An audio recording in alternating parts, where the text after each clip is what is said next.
दोस्तों कैसे हैं आप सभी। आशा करती हूँ आप सभी बहुत अच्छे हैं और अपना ख्याल रख रहे हैं। राधा रानी अपनी कृपा आप सब पर बनाए रखें। दोस्तों आज हम बात करेंगे सावन मास के पहले दिन की, मतलब कि जो 11 जुलाई से सावन शुरू हो रहा है उस दिन से लेकर के और 9 अगस्त तक जो आपको प्रतिदिन जो लोग नियम लेते हैं कि शिव जी के मंदिर में बेलपत्र चढ़ाने का, तो 9 बेलपत्र और 9 तरीके बताऊंगी। क्योंकि देखिए जो बेलपत्र होती है वो शिव जी को बहुत प्रिय है, लेकिन हम जाते ही सीधे बेलपत्र शिव जी को ही चढ़ा दें, ये नियम सही नहीं है। इसमें जो गुरु जी ने, पंडित प्रदीप मिश्रा जी ने बताया है कि आपको कैसे, मतलब पहला बेलपत्र कहाँ चढ़ाना है, दूसरा बेलपत्र आपको कहाँ चढ़ाना है, फिर तीसरा वाला कहाँ चढ़ाना है, ये सारी चीज़ें जानना बहुत ज़रूरी है। 9 बेलपत्र और 9 जगह और 9 तरीके बताऊंगी कि कहाँ पर कैसे क्या लगा के आपको बेलपत्र चढ़ानी है, जिससे कि आपको पूर्ण लाभ होगा। जो लोग पहले दिन से नियम लेते हैं कि सावन शुरू हुआ उस दिन से नियम लेकर के और पूरे जो 1 महीने का नियम है, पूरे जो है 1 महीने तक शिव जी को जल चढ़ाते हैं और बेलपत्र चढ़ाते हैं, वो लोग क्या करेंगे, कैसे बेलपत्र चढ़ाएं। 9 जगह पर बेलपत्र चढ़ाना ज़रूरी होता है। ये जान लीजिए कि अगर मान लीजिए कि शिव जी की पूजा में अगर कोई चीज़ आपसे छूट जाती है, मंदिर गए हैं आप, मान लीजिए कि कोई चीज़ ऐसी, या मान लीजिए कि बेलपत्र ही आपको नहीं मिल पा रही है, तो आप उसकी जगह पर चावल का यूज़ कर सकते हैं, अक्खा चावल का। लेकिन कोशिश करिए कि बेलपत्र आपको मिल जाए। मार्केट से खरीद लीजिए, नहीं मिलता है तो अगर पेड़ मिल जाता है तो पेड़ से आप तोड़ लीजिए, नहीं तो छोटा सा नर्सरी से पौधा ला के आप अपने घर में बेलपत्र का लगा लीजिए, तो उसमें से पत्तियां तोड़ के आपको चढ़ाने में कोई प्रॉब्लम नहीं होगी। अब हम जान लेते हैं कि सबसे पहले हम मंदिर जाएं शिव जी के, तो सबसे पहले बेलपत्र कहाँ समर्पित करें।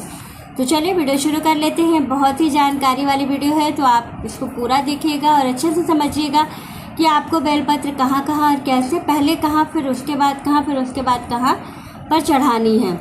तो चलिए वीडियो शुरू कर लेते हैं और सारी चीज़ों को बहुत अच्छे से हम लोग समझ लेते हैं। तो लेकिन उससे पहले एक कार्य करिएगा कि आप लोग वीडियो को लाइक कीजिएगा, वीडियो पसंद आती है तो चैनल को सब्सक्राइब कीजिएगा और अच्छी लगे वीडियो तो आगे शेयर कीजिएगा ताकि और लोगों को भी जानकारी मिल सके।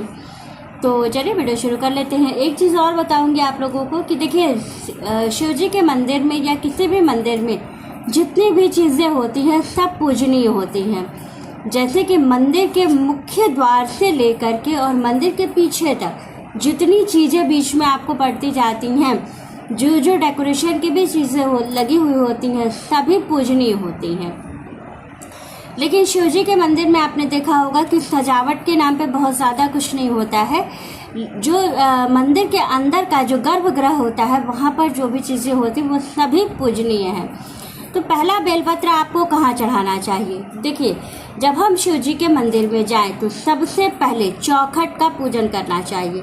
क्या करना है, पहले चौखट के दोनों तरफ थोड़ा थोड़ा जल गिराइए और एक एक बेलपत्र थोड़ी सी कुमकुम लगा के दोनों तरफ, जो चौखट का दोनों सिरा है, किनारा, वहाँ पर आपको लगाना चाहिए। फिर आप मंदिर में दाहिने पैर से प्रवेश कीजिए।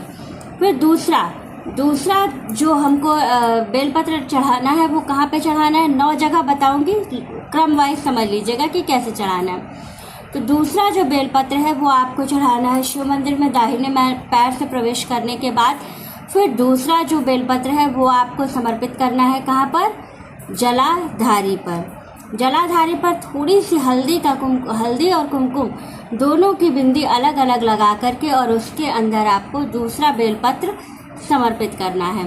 फिर तीसरा बेलपत्र आपको कहाँ समर्पित करना है, तीसरा बेलपत्र जो शिवलिंग में गणेश जी का स्थान होता है हमें वहाँ पर समर्पित करना है। पहले वहाँ जल, फिर सिंदूर और फिर बेलपत्र, ये हो गया।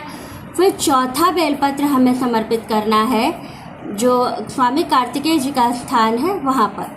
तो स्वामी कार्तिकेय जी का स्थान गणेश जी के ठीक आगे। तो क्या करेंगे, फिर हम स्वामी कार्तिकेय जी के स्थान पे जल चढ़ाएंगे।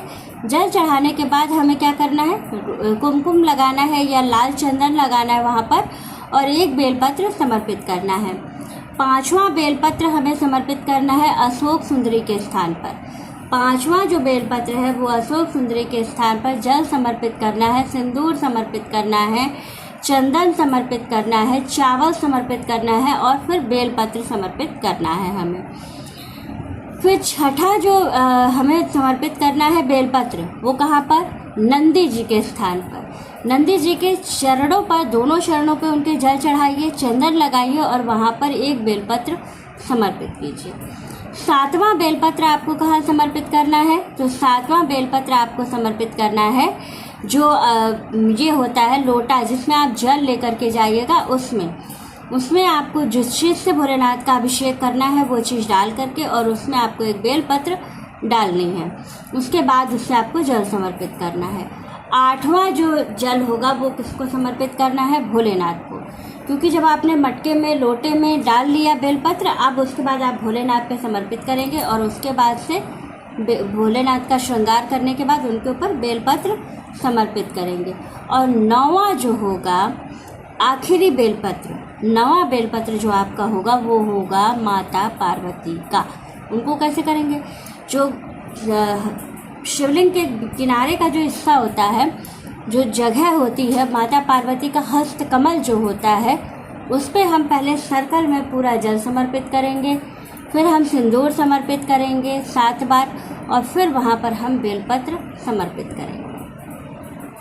इस तरह से अगर आप पूरे सावन बेलपत्र समर्पित करते हैं भोलेनाथ को के शिव जी के मंदिर में जा कर के, तो आपको बहुत लाभ होता है, क्योंकि पूजा का पूर्ण फल तभी मिलता है जब हम सही ढंग से जो चीज़ें हमें चढ़ानी है वो हम सही ढंग से चढ़ाएं और सही जगह पर चढ़ाएं, तो हमें उसका लाभ जरूर मिलता है। तो इस चीज़ का आप लोग विशेष रूप से ज़रूर ध्यान रखिएगा और इस तरह से ही पहले दिन से लेकर के और आखिरी दिन तक, पूर्णिमा के दिन तक आपको ऐसे ही जो है बेलपत्र समर्पित करनी है। वीडियो अच्छी लगी, जानकारी अच्छी लगी तो वीडियो को लाइक, शेयर और सब्सक्राइब ज़रूर कीजिएगा। राधे राधे।